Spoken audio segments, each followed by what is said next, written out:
अपने पढ़ा 4D श्रेणी का इलेक्ट्रॉनिक विन्यास। 4D श्रेणी के पश्चात आता है 5D श्रेणी का इलेक्ट्रॉनिक विन्यास। 4D श्रेणी के इलेक्ट्रॉनिक विन्यास में अपने देखा कि नायोबियम से लेकर Ag तक अपवाद है, टेक्नीशियम अपवाद नहीं है, जबकि पैलेडियम बाकी में S का एक इलेक्ट्रॉन इधर चला जाता है, पैलेडियम में S के दोनों इलेक्ट्रॉन D में चला जाता है। बस इतनी सी बात थी। इसके पश्चात अपने देखते हैं 5D श्रेणी।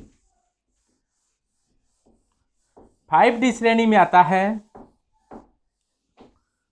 5D श्रेणी को 5D श्रेणी इसीलिए कहा जाता है कि इनमें इलेक्ट्रॉन है, जो अंतिम इलेक्ट्रॉन है वो 5D में प्रवेश करते हैं।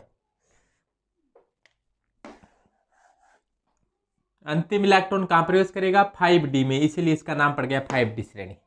इनमें कौन कौन से आते हैं?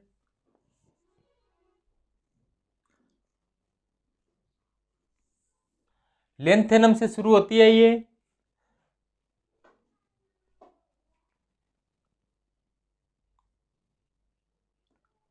इसके बाद में आता है HF हाफनियम,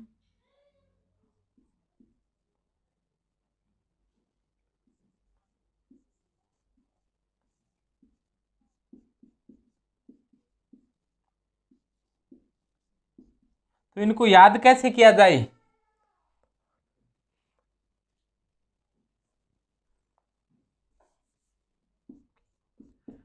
ला हफ्ता, ऐसे याद रखो आप इसको कि ला हफ्ता,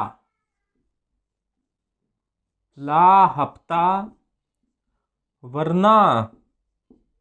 वरना रे ओसामा, इधर पिटाई और होगी। कि ला हफ्ता वरना रे ओसामा, इधर पिटाई और होगी। का ला हफ्ता वरना रे ओसामा, इधर पिटाई और होगी। ये 5D श्रेणी के तत्व है। इनमें अंतिम इलेक्ट्रॉन 5D में प्रवेश करेगा, इसलिए इनको 5D श्रेणी कहा जाता है।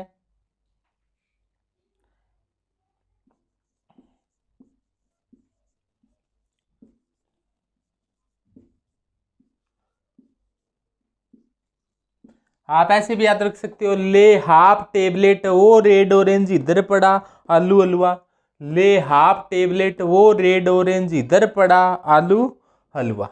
5D श्रेणी है।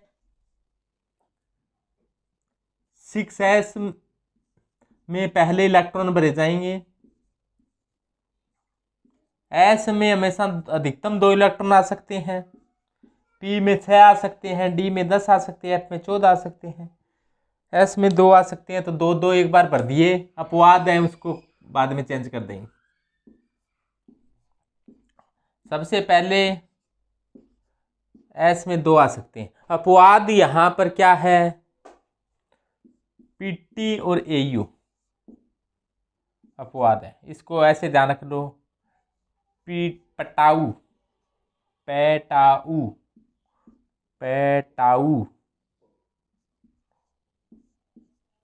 PT और AU अपवाद है इसमें। तो देखो PT कहाँ है? ये रही, एक इलेक्ट्रॉन कहाँ चला जाएगा? इधर चला जाएगा। AU में भी एक इलेक्ट्रॉन है, इधर चला जाएगा। बाकी में कोई अपवाद है नहीं, तो यहाँ पर एक आना चाहिए। 2 3 4 5 6 7 8 आना चाहिए था, लेकिन एक इधर आ गया, तो कहाँ से आ जाएगा? 9। यहाँ पर 9 आना चाहिए था, एक इधर से आ गया 10 से, यहाँ पर 10 आना चाहिए था 10। बस 2 ही जगह अपवाद है, PT और AU में, बाकी कोई अपवाद है नहीं। यहाँ पर अर्धपूरित वाला इसमें अपवाद नहीं होता। टंगस्टन में, टंगस्टन का तो ये स्पेशल ध्यान रखना है। यहाँ पर टंगस्टन में D एक इधर चला जाता तो 5 हो जाते, लेकिन अपवाद होना चाहिए था, लेकिन ये अपवाद होता नहीं। अपवाद 2 ही है इसमें, PT और AU। तो ध्यान देना कि 5D श्रेणी में केवल दो अपवाद हैं, PT और AU, बाकी में कोई अपवाद है नहीं। तो लेंथेनम का परमाणु क्रमांक 57 होता है, इससे पहले जिनोन 54 नंबर वाली निष्क्रिय गैस आती है। इसके बाद में हाफनियम 72 आ गया।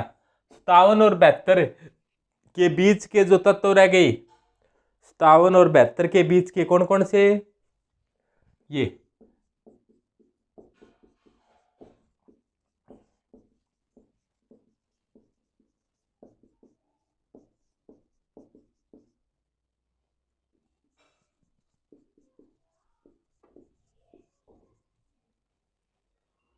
सीरियम, प्रीसोडियम, नियोडियम से ये जो 14 तत्व रह गए, उसके बाद में क्या आया, ये आया हाफनियम। यानी कि 58 से लेकर 71 तक के तत्वों की इस श्रेणी को कहा जाता है 4f श्रेणी। यानी कि 4f श्रेणी पूरी भरी गई, 1 इलेक्ट्रॉन, 2 इलेक्ट्रॉन, 3 इलेक्ट्रॉन, इस प्रकार से 14 इलेक्ट्रॉन आ जाते हैं। 14 तक, एफ में अधिकतम 14 इलेक्ट्रॉन आते हैं। तो ऐसे याद रख सकते हो आप कि लेके परिंदे प्रेम संदेशा आओ, गर्मी तब धीरे होगी और तुम ये भी लाओ, ये वही है टपटाई होर। या ऐसे ध्यान रखो, ले सपर नड पम सम यू गड टबडाई हो अर टम यबलू, ये याद हो गया। ला हफ्ता वरना रे ओसामा इधर से पिटाई और होगी। या फिर ऐसे भी याद कर सकते हो, ले हाफ टेबलेट वो रेड ऑरेंज इधर पड़ा आलू हलवा,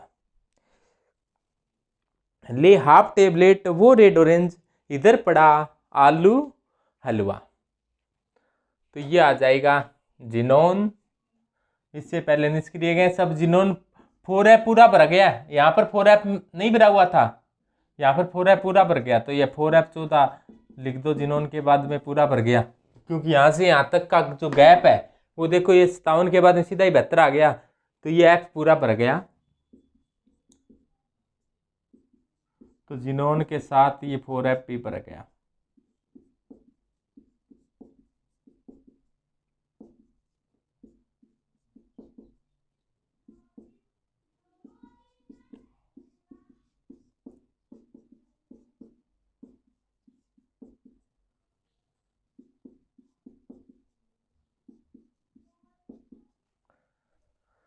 तो 4f बढ़ने के बाद में यहाँ से डी में वापस बढ़ने शुरू हुई है और इस प्रकार से डी में बढ़ते गए। 2 उपवाद हैं, बाकी कोई उपवाद है नहीं, तो ये डी ब्लॉक का।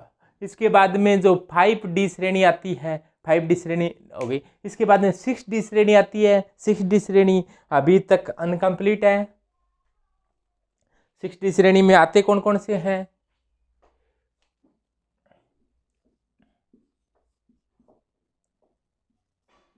एक्टिनियम, उसके बाद में रदरफोर्डियम, डुबिनियम,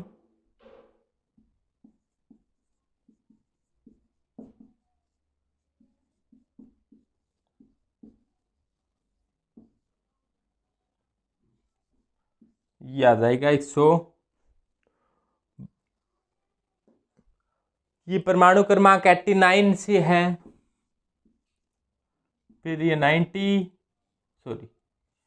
89 के बाद के अंदर जो आ गए, 89 के बाद में 90 से लेकर 103 तक के जो तत्व हैं, उसके लिए कौन सी श्रेणी है, 5f श्रेणी है।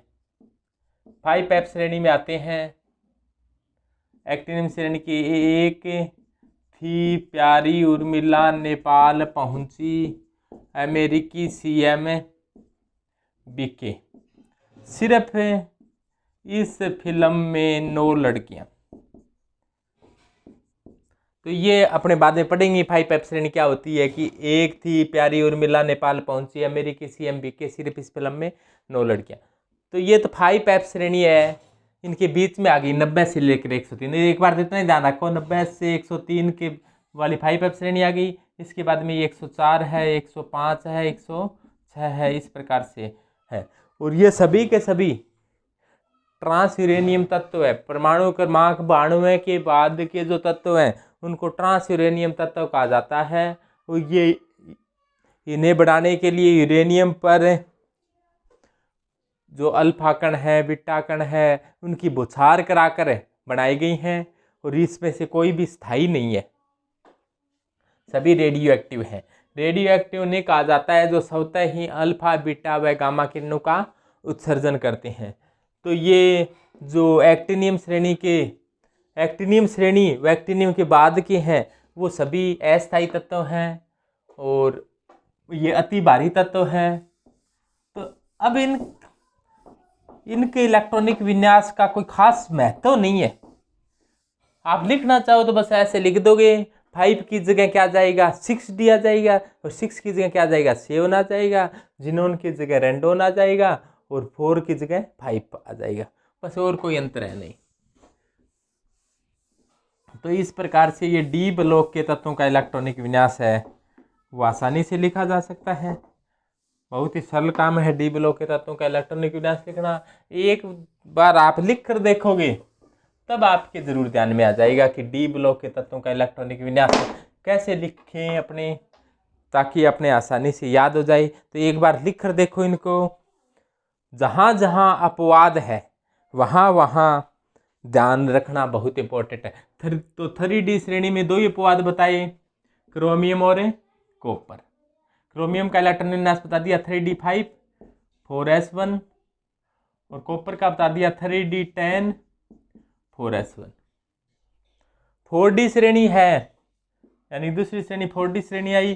4D श्रेणी में नायोबियम से लेकर एजी तक अपवाद थे, नायोबियम से लेकर एजी तक। तो 4D श्रेणी शुरू हुई थी इट्रियम से, तो इट्रियम, जर्कोनियम, नायोबियम।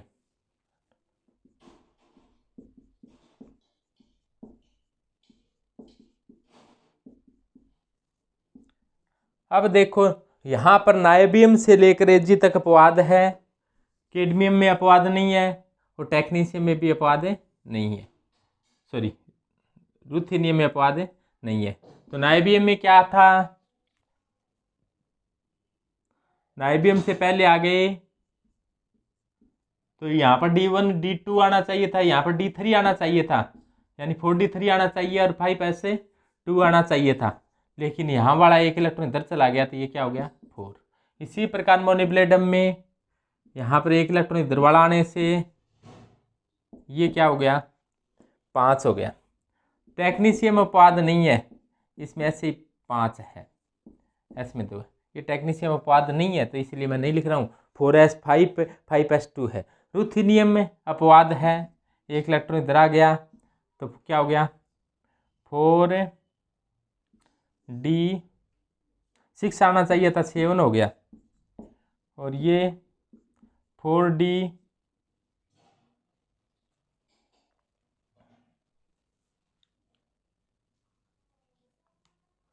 इसमें 1 2 3 आ गया, 3 की जगह 4 हो गया, 5 आ गया, इसमें 6 आना चाहिए था, इसमें 7 आना चाहिए था, इसमें 8 आना चाहिए था, इसमें 9 आना चाहिए था, इस हिसाब से लिखे तो। लेकिन ये 9 ही नहीं, एक इलेक्ट्रॉन और चला गया तो यहाँ पर क्या हो गया 10। ये पीडी का स्पेशल केस बता दिया था। और इधर भी एक इलेक्ट्रॉन, ये शून्य ही हो गया यहाँ पर। पीडी में 5s के दोनों इलेक्ट्रॉन चले गए और एजी में भी एक इलेक्ट्रॉन गया है। तो ये देखो तो अपवाद कहाँ कहाँ है, एजी में अपवाद है और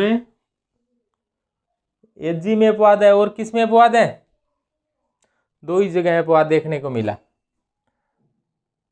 एजी नायोबियम से लेकर एजी तक सभी अपवाद हैं।